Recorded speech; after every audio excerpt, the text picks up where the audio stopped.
John Darcy, National Director of the Open University on the entirety of the island of Ireland. The organisation has been there since '69. 1969. You came with a flourish of hope for people, and people sort of stepped up to the mark. Absolutely. The Open University's original idea came from the Labour Prime Minister, Harold Wilson. I remember him who well. I think back in 1965 came up with this idea of a university of the air. And essentially was targeted at people who didn't get the chance to go to what you could call mainstream university at that time in their lives. So he was very keen to exploit things like radio and television, and his government, under the stewardship of a woman called Jenny Lee, really set up the structure that we have today. And the key thing Harold Wilson and Jenny Lee wanted at that time, Rowan, was a university that was equal to every other university throughout the UK and Ireland, because there's no point being an open university and giving people anything less than the top quality that they expect from any other university. In a funny kind of way, you earned your spurs with industry and the world beyond university very, very swiftly, because they saw in your graduands people who swam against the current in order to achieve the degree. People had to cope with family issues, people had to cope with learning in difficult circumstances of work, but they did it. And they still continue to do it. What we find from a lot of employers is that Open University graduates demonstrate a great independence. They're good at time management because of youngsters running around them when they're supposed to be putting assignments in. They're holding down jobs, or they're maybe out of work looking for a new career. So they're balancing all those things in life that matter an awful lot. And at the same time, doing a degree which is of the same quality as any other university. John, what's the gamut of disciplines that people can take themselves into at the Open University? Well, right across the provision, we have in the region of 500 different courses, and that's cut across 7 different faculties. So everything from social sciences through to science, mathematics, computing, technology, health and social care. We now run a nursing program where people can, they're maybe working in a hospital in an auxiliary sort of position, or healthcare worker, and they can do their degree studies part-time while still holding down that job. That's fantastic. And you see, it's not about, I have children who are nurses, and I know a wee bit about this, and once upon a time one took things like compassion for granted. Wasn't that awful? We heard over the years in England people saying you have to have a sort of a C3 or whatever in compassion. People have been taught compassion. I don't understand that. But you're doing that, and you're turning out nurses and and engineers. You say. Engineers as well. Yeah, it's amazing. And scientists, social scientists, a lot of creative writers. Two of our current students. I don't know if you've heard of the play and the books that are going around Belfast over the last couple of years, 50 Shades of Red, White and Blue, which is a parody on that very, very successful American novel, 50 Shades of Grey. Yeah, wonderful woman, Lisa Harker. And she has now turned that, I think she's about 3 or 4 books now published by Blackstaff, all bestsellers in Northern Ireland. And it's now turned into 2 very successful stage plays. And you moulded her in a sense. Well, I think you took what she brought to you. Well, she brought so much. She brought the raw talent, and I think what we are very good at doing with people is helping to build their confidence, and they're able to interact with colleagues and peers and go through that sort of structure of learning, and that unleashes yet more talent. So Lisa is a really good example of that. And another young woman who got her degree with us a couple of years ago, Julianne Lynch, she's based in Enniskillen, and she writes sort of gothic vampire type novels, which is a big thing at the minute, and also the time of the year. And I think her first 2 novels have now been taken up by a Hollywood production company. So creative writing's very big for us as well. People I used to teach at I hold a wonderful, wonderful distinction, John, and I share it with you. I was a professor of postgraduate newspaper journalism at the University of Ulster, without ever having graduated in anything in my life myself, other than my enthusiasm for life and my ability within the workplace. But what I always noticed was people would say, "How do I write? What is this creative writing about?" And really, if they thought about it, 2 flies going up a wall. Well, describe how they're doing it, the interaction between them, the effort to get to the top. And that's what your people with a kind of penchant for creative writing, and that's what we're talking about at the moment, achieve. They focus that imaginative skill. Yeah, and then with that mentoring that they get from a tutor, it helps foster their confidence. And Yeah. one of the things we've done over the last couple of years is take advantage of Culture Night in Belfast. Oh, so we yes. throw open the doors of the university in Victoria Street, and our creative writing students come in and read their work. Now, there's nothing more daunting than reading your creative writing to a group of strangers. Absolutely. But as you would imagine, they've taken that like ducks to water, and we ran it in Dublin this year as well as part of Culture Night Dublin. But great thing- Tremendously successful. It comes to my mind that your people are really superbly confident. And now I'm not taking away from the ordinary route to a degree, but I don't think an ordinary route to the degree, the expected normal route to the degree, can actually imbue a person with as much confidence as you lot can. Well, I think we take advantage of the fact that people are bringing lots of different life experiences to their study. And also we invest a lot of time in making sure that our study materials are absolutely top notch, because unlike a student going to a college or university where they're going into a classroom situation, we know that our people will be studying on their kitchen table or in their bedroom. So we've got to ensure that our printed material, that our audiovisual material is really, really top class. And people do love that. And we're taking, you'll probably remember the old BBC Two late night programmes with men in huge kipper ties I do, and of check course. jackets. I do, of course. And that's where we kind of started. Yeah, it was, but as it technology has moved on, yeah. we're now using the internet in a very powerful way, where we use things like YouTube, Facebook, Twitter. We also have a lot of free content on our own website called OpenLearn. And it has, Is that what this finance package is about? yes, OpenLearn? last week we launched Managing My Money, which is an online course. So if you go on to OpenLearn, which is our website, people can just sign into that and do the course whenever they want to at any time. And basically what we're trying to do is to help people get a better understanding of their own financial management. And it's not all about interest rates and APRs. It's about your own behaviour. So are you the, are you the sort of person that has to get that latest CD or computer game tomorrow? Or is there something, are you the sort of person that will save up and get it? So we've run it a couple of times. We have another platform called FutureLearn, which, as well as having Open University content on it, has content from 30 other university partners right across the UK, Ireland, and further afield. So it started life on FutureLearn, proved so popular that we're now running it all the time on OpenLearn. The finance minister launched it last week, and somebody said that he would be well to take it himself. Well, hopefully he's trying to take it forward. But it was good. But within a day of it, they had got 100 million out of the treasury for good. Well done to you, John. Well, if we can help in any way, but no, we were pleased that he took it sufficiently seriously. As did a lot of MLS. They came along to the launch, and like everybody, we're all concerned about people's own personal futures as well as the wider economic situation here. So. Using the internet is proven really successful for us, and we're designing all of our material now to be accessible via any type of smartphone, any type of tablet, because the days are gone when students are recording things on VHS. They want something that if they're sitting on the bus or the train, they can play a bit of video, listen to some text, or actually complete their assignments. Because again, like most universities, people are uploading their written assignments for marking and assessment. Is there a danger with assignments these days that everything is Googleized?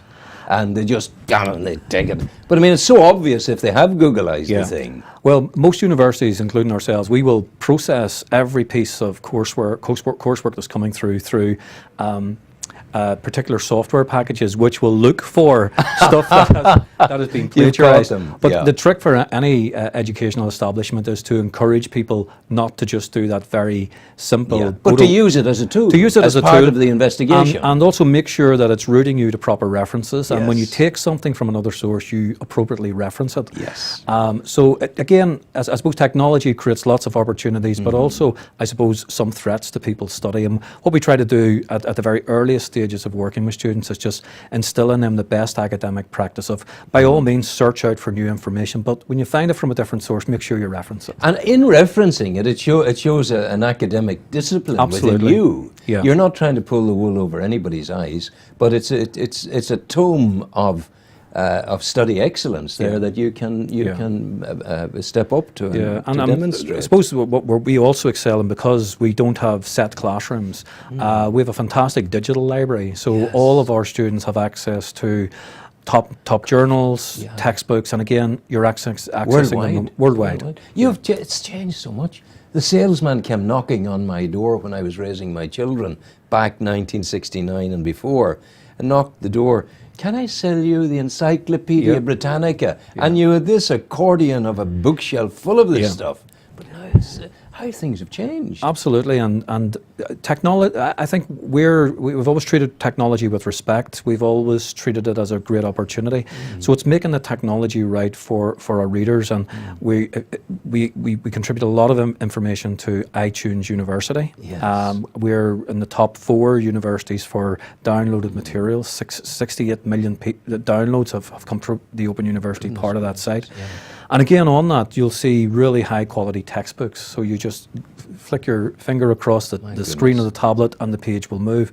But the real trick is you can access video, you can access audio, and you can also access links to other parts of the internet. So it really is a live interactive book. Yeah. Whereas that accordion or concertina Yeah. of Encyclopedia Britannica, you have to renew every so number of years. Yeah, but not this. Yeah. But it's easier for us to top up information, and, Yeah, and it course. almost becomes an invisible process for our students. We try to minimise the amount of searching. What do you they have do for an old fellow like me, or someone who's fairly advanced in years, who wouldn't be awfully good at the swiping the finger across? Some of us have arthritic fingers and hands. Yeah. Is the Open University a no-go territory for them? Absolutely not.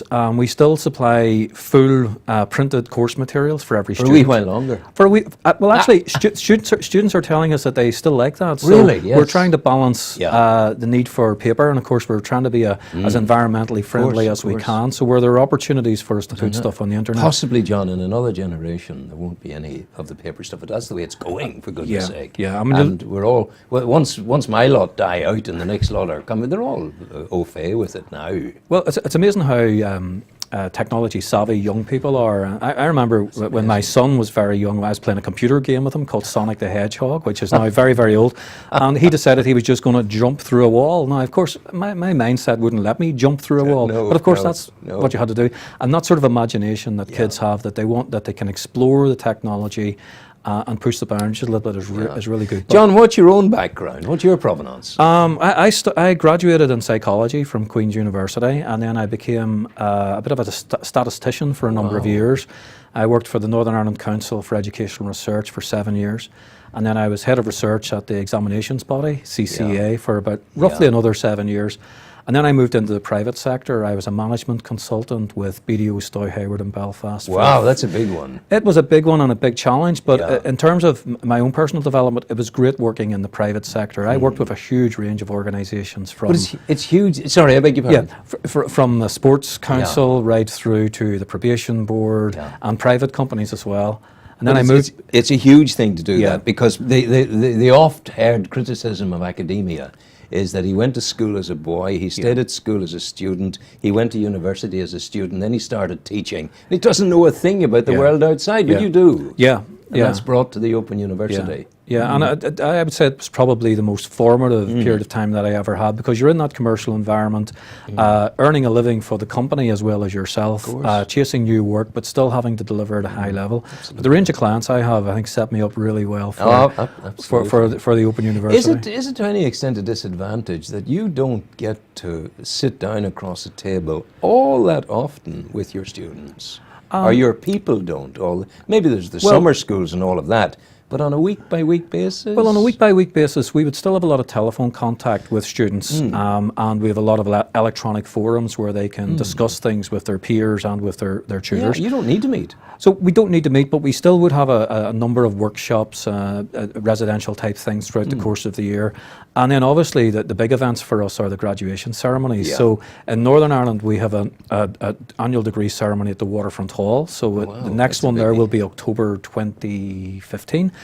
And in April 2015, we're back to Croke Park for our Republic of Ireland degree ceremony. My goodness. And it's a fantastic venue. We use the Hogan Suite, which holds about 1,000 people. But we've been lucky enough, Rowan, the last couple of years we've been there, there have been games being played at the times that our students arrive to get photographed, put in. So it's a lovely family day out, because mums, dads, sons and daughters, aunties and uncles can experience an iconic venue in Ireland. And it just makes the day a little bit more Absolutely. special. Well, tell for me, them. you mentioned mum and dads, uncles and aunts. What kind of group of people are coming to you these days? Who are your students? Well, the average age of an Open University student in Ireland is, 34. well, No, we're actually down I'm a little bit guessing- now. I'm We're guessing. down about 29. Are you? So we are getting younger people looking at it, Yeah. and it tends to be people that are just looking maybe to change career or get that degree they never got at age 18. So it is a younger audience. We still have a lot of silver surfers, and Yeah. I was at a degree ceremony. By the way, they're called Zoomers in Canada. Zoomer, all right. They're it means they were baby boomers with Zoom on the go. So I only discovered that Yeah. recently. you I was know. at a degree ceremony recently in London, and there was a gentleman. He was doing an arts degree, and he crossed the stage and with his walking stick, really slick haircut, and the most vibrant shirt I think I'd ever seen. And at 92 years of age, That's pretty all boy, right. did he get a reception. And he Yeah. said to the presiding officer that, Yeah. how long did it take you doing this degree? And I think he said 5 years, Yeah. but this is my third degree. So talk about a lifelong learner, Yeah. and I think that's a great thing we see from our Yeah. students. Yeah. Because often, if you could do an Open University degree in 3 or 4 years, Yeah. but with family life and work and all that, most people will average around about 6 or 7 Yeah, years. that's okay. But that's like running a marathon. There must be so many bits of random things that life throws at you that a lot of our students, we can only admire them for keeping the head down and course, making sure and they do it, complete. yeah. And the satisfaction our staff get right across Yeah. the island of seeing people that you've maybe dealt with on the telephone, you've talked to them on the internet or whatever, and they cross that stage. It's the most uplifting day of your life. And I remember once I taught young people with Asperger's syndrome, and I remember one lad in particular, and he was very good. He went off to university, and I was 5 years later. I'm in Sainsbury's queue paying, and I hear a roar, "Run!" out across everywhere. He said, "I got my degree," and I had to Brilliant. leave the queue and go and sit Yeah. and talk with him. Yeah. What about folk who are of that kind of a specialism, that kind of wonderment of condition of health? People like Asperger's. Do they have access to Open University? They really do. Most recent figures for us are indicating that 13% of our student body in Northern Ireland have a disability of some description. 13%. That's fantastic. So we're open to common. everyone. So Yeah. if someone has a physical disability or something like Asperger's, we will work with them to make sure we tailor the experience as best we can for them to make it possible. So people, for example, with maybe reading difficulties, we can help them with sizes of computer text and stuff like that. So there is a good sort of blanket of support for everyone to try and progress. You see, there's a word that keeps coming through and has been coming through since 1969. I remember, whether it was that year or not, Harold Wilson stood at the University of York and celebrated with us the anniversary of the creation of the United Nations Association. And it was all about that time that OU was coming into Yeah. play and all the rest of it. And it seems to me that the word that I have constantly associated with you, with your organization, support, Yeah. more so than I have ever heard anywhere else. Yeah, well, we're really proud this year. We were voted or rated by our students in Northern Ireland as the most, we had the highest student satisfaction rating of any Northern Ireland university for the 10th year running. Now, for a distance learning university, I think that says something about the cadre and calibre of our staff, that they do go that extra mile to make sure that people need help, they get help. So we're really proud about that. But it is that, it goes back to Harold Wilson's initial thoughts about a University of the Air. If we are of the air, we're kind of ethereal, but we've got to make sure that we might be at a distance, but we're not distant from I our understand. students. Yeah. I'm really lucky. I'm a very lucky man to have such a dedicated team of people working for us here. Do they live in a beehive somewhere where all your Open University stuff comes into and they're all tick, tick, tick, tick, tick? Are they all over the place doing other jobs as well? Well, we've roughly 60 people based in our Belfast office, Yeah. so that will be people that are talking on the telephones to My goodness. students about whether they want to join our university Yeah. or give them feedback about their studies.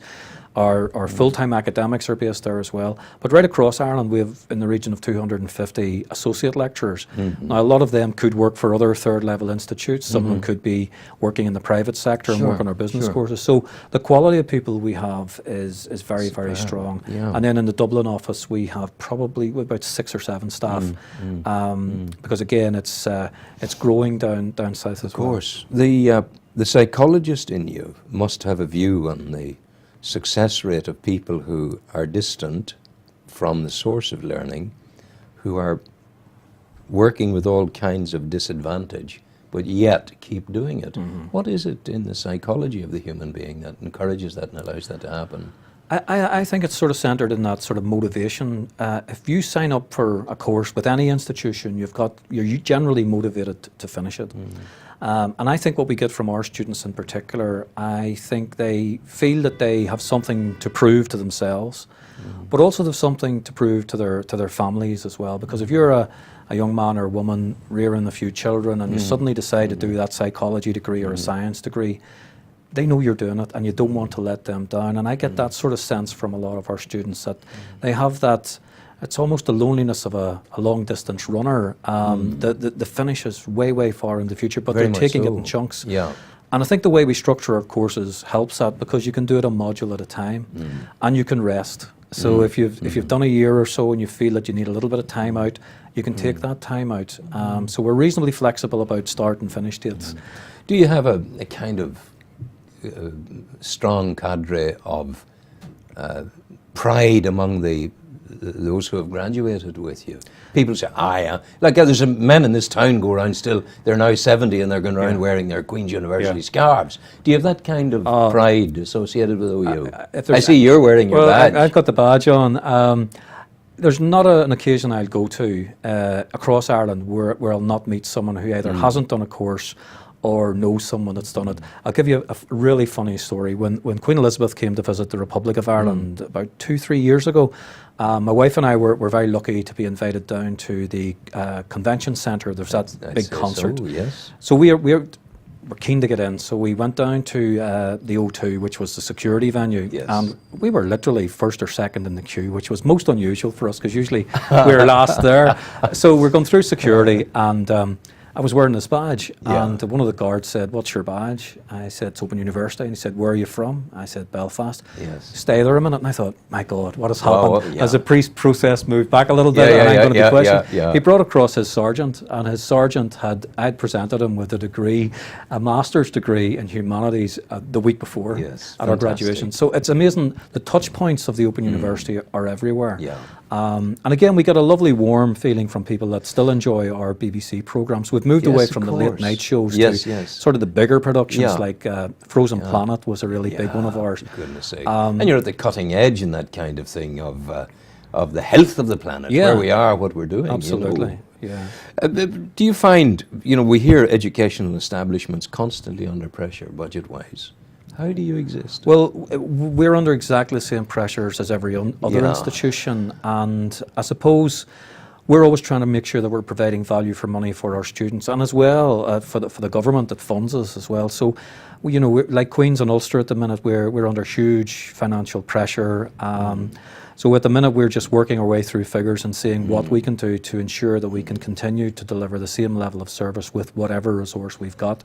No doubt we'll have challenges ahead, but we've been creative in the past about how we do things. I suppose moving into technology space continually has helped us to keep our running costs down. But how big the mountain to climb this time, it is a significant challenge for us all at the moment. Are you beating people away from your doors, or are you inviting people to be interested? We have a very healthy flow of students coming through. We have about 4,500 students in Northern Ireland, about 2,500 in the south. I suppose we're probably at reasonable capacity at the moment, but we have a couple of points in the year when people can join the university. And those are when?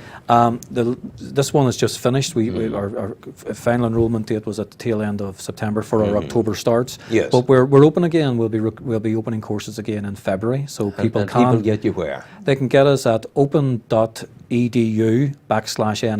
or open.edu/IE. You got it. John Clancy, thank you very much indeed. Let this be the start of an ongoing broadcasting relationship between us and the Open University. Thank you very much for having us, Rowan. God Pleasure bless to meet you. Good to Thank see you. Take care.